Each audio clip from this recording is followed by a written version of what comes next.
Imagine coming home from a week-long work trip, dog-tired, pulling into your driveway, and seeing a construction crew tearing up your front yard, jackhammers screaming, your grass reduced to mud, and a half-built shed sitting there like it owns the place, with a sign that reads Silver Creek HOA Storage, members only. I stood there, keys in hand, staring at my dog's favorite squeaky toy buried under a pile of dirt, wondering if I'd somehow driven to the wrong house, until it hit me. These people were building on my land. By the time this was over, I'd have that shed ripped down, the HOA writing me a six-figure check, and their president slinking away in defeat. But let me tell you, it was one hell of a fight.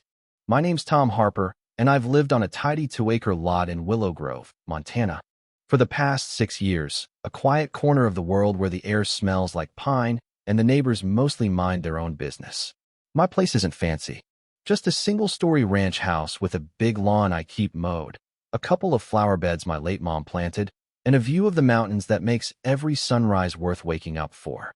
I'm a project manager for a construction firm, so I'm on the road a lot, but this place is home, where I grill burgers on weekends, toss a ball for my mutt, Rusty, and try to forget the stress of deadlines and clients. When I bought it, the realtor handed me a stack of papers thicker than a Bible, including a deed and survey map that showed every inch of my property, clear as day. Never thought I'd need to pull those out, but man, was I wrong. The trouble started when a developer turned the fields across the road into Silver Creek Estates, a sprawl of cookie-cutter houses with perfect lawns and an HOA that seemed to sprout overnight. Enter Diane Powell, the HOA president, mid-50s, always in yoga pants and a blazer, driving a Lexus she parked like she was allergic to straight lines. Diane had this way of talking, all smiles and community spirit, but her eyes said she'd sell her own kids for a power trip. I'd met her once at a block party, where she cornered me about my mailbox being non-compliant because it was silver, not black. I laughed it off, swapped the mailbox to avoid the hassle, but I should have seen the red flags. Diane wasn't just picky, she was building a little empire, and my yard was about to become her latest conquest. That day I got home, I was still in my work boots, smelling like airport coffee, when I walked up to the foreman, a guy with a clipboard and a bored expression. "Hey, buddy, why are you digging up my lawn?" He barely looked up. "HOA's orders. Talk to them." So I did. I drove straight to their office, a converted garage in the neighborhood, where Diane sat behind a desk, sipping from a mug that said "Boss Lady" in glittery letters. "Tom, so nice to see you," she said, not looking up from her laptop. "What's this about a shed on my property?" I asked, keeping my voice even. She leaned back, smirking. "Oh, that? We're expanding storage for community tools, lawnmowers, snowblowers, for the greater good." The board approved it. I felt my jaw tighten. "That's great, Diane, except it's on my land." Her smirk didn't budge. "You're mistaken, Tom. That's common area. Check your deed." I knew my deed better than my own birthday, but her tone, like I was some clueless kid, lit a fire in me. I went home, pulled every document I had, the deed, the plat map, 2 surveys from when I bought the place, all showing my property line 15 feet past where that shed was going up. I scanned them, highlighted the boundaries in bright yellow, and emailed the HOA with a polite but firm warning. "Stop construction now, or we've got a problem." Crickets. 2 days later, I came back from a site visit to find a concrete slab poured, my grass gone, my mom's rose bushes bulldozed, and the shed's walls halfway up. That was it. I printed a 4-foot sign, big red letters screaming, "Private property, trespassing," and hammered it into the ground right in front of their precious shed. I snapped photos from every angle, time-stamped, geotagged, backed them up on 2 drives in the cloud. Then I called my buddy Nate, a real estate lawyer who'd handled my house closing. "Tom," he said, laughing when I told him, "these people picked the wrong guy to mess with." Nate didn't mess around. He drafted a cease and desist letter that was a work of art, naming every violation: trespass, destruction of property, no permits, you name it. It demanded they tear down the shed and restore my yard within 10 days, or we'd see them in court. We sent it certified, return receipt requested. And I've got the green slip proving they signed for it. Did they stop? Nope. Instead, I got 2 citations in my mailbox, one for non-compliant signage, meaning my trespassing sign, and another for unauthorized landscaping changes. Landscaping. They dug a hole in my yard, and somehow I was the one breaking rules. I sat at my kitchen table, Rusty snoring at my feet, staring at those yellow slips, and felt something shift. This wasn't just about a shed anymore. It was about Diane thinking she could steamroll me, my home, my rights, like I was nothing. I showed up at the next HOA meeting, a stuffy room in the community center packed with neighbors, some curious, some annoyed. Diane sat at the head table, flipping through papers. That smirk plastered on her face. "Oh, look, it's Mr. Property Lines," she said as I walked in, loud enough for everyone to hear. A few people chuckled, others shifted in their seats. I didn't take the bait.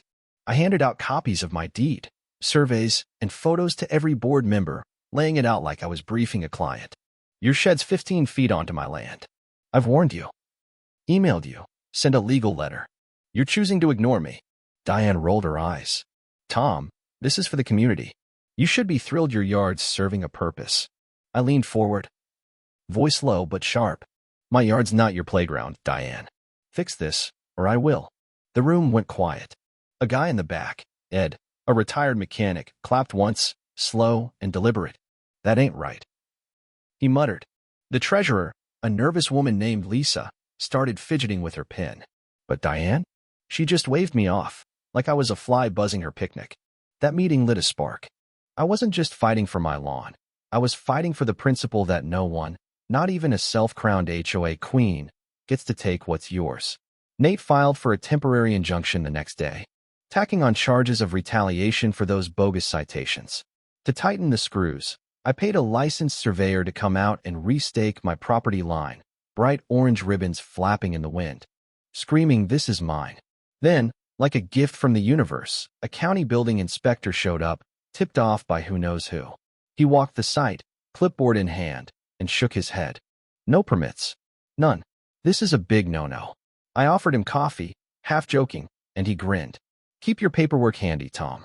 This is going to get messy for them." I had every document locked and loaded, and I was just warming up. Court day felt like stepping into a boxing ring. Nate and I walked in with a file thicker than a phone book, letters, photos, the inspector's report, GPS-stamped surveys.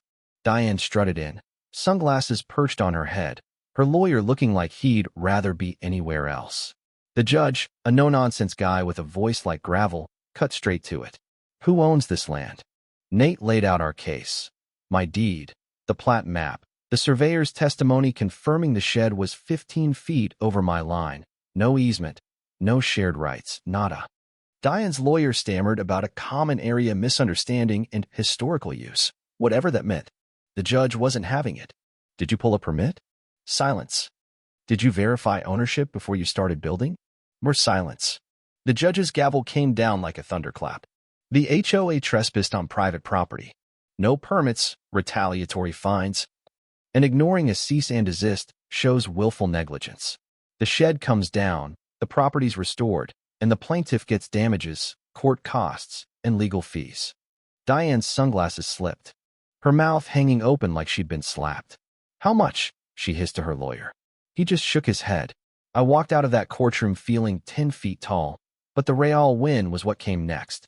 Neighbors started texting me, 3, then 5, then a dozen, saying the HOA had pulled similar stunts, painting their fences without asking, chopping down trees, even rerouting sprinklers onto private lots. I wasn't the first. I was just the first to swing back. Diane didn't look at me as she stormed out, her blazer flapping like a cape. The shed came down a week later, a quiet crew working at dawn, trying to slink away unnoticed. I watched from my porch, Rusty at my side, sipping coffee as they hauled off the debris. Diane stood across the street, arms crossed, pretending to check her phone.